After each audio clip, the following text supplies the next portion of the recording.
दोस्तों, स्वागत है आपका ज्योतिष की सभा में।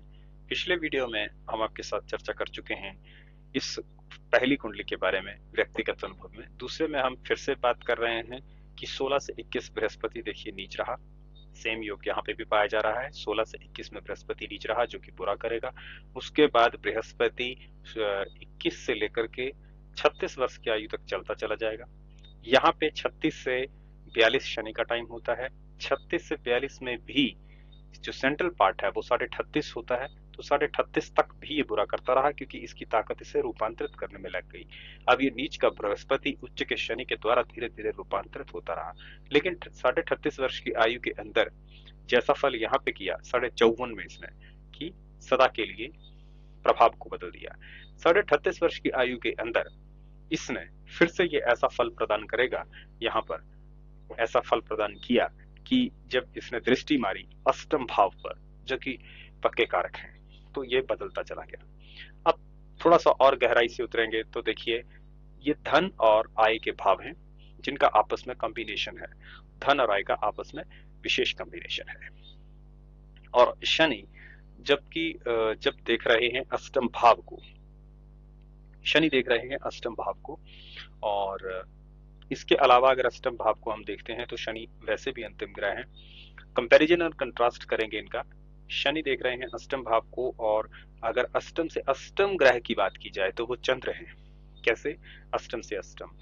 1 2 3 4 5 6 7 8 शनि चंद्रमा यहाँ पे अष्टम से अष्टम है। ठीक, तो 8 अंक होता है शनि का, अष्टम भाव होता है शनि का, अष्टम से अष्टम स्थान है शनि का, विशेष योग भी बन गया। तो चंद्रमा यहाँ कुंभ राशि के मौजूद हैं। कुंभ और चंद्र को लोग विभिन्न चंद्र और शनि को विभिन्न नामों से जानते हैं। चंद्रमौली योग, कुछ लोग उसे विष योग भी कहते हैं। अगर मकर का होता तो शायद वो योग हो भी सकता था, लेकिन नहीं, 11वें भाव का है, इसलिए ये महानता का प्रचायक हो जाएगा, क्योंकि ये रहस्य विद्याओं का अर्धनारीश्वर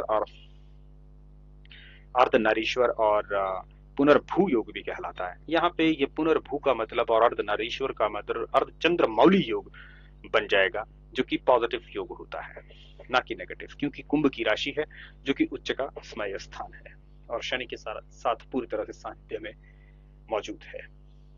तो पुनर्भू यानी कि चीजों के ना घटित होने पर, विलंब होने पर फिर से दोबारा घटित होना, लेकिन अंत में उनका पूर्ण हो जाना।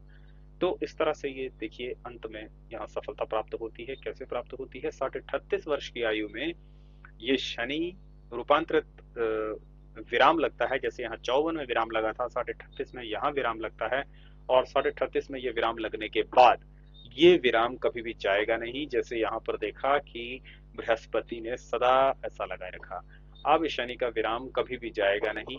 अब शनि यहाँ दृष्टिपात करेंगे अष्टम भाव पर, बल्कि ये बहुत ज्यादा शक्तिशाली भी हो जाएगा। देखिए कैसे शक्तिशाली हो जाएगा, क्योंकि शनि इस भाव के पक्के कारक होते हैं, सम्राट होते हैं। शनि का अष्टम भाव में आ जाना कुछ छोटी मोटी बात नहीं होती, तख्ता पलट के रख देते हैं शनि।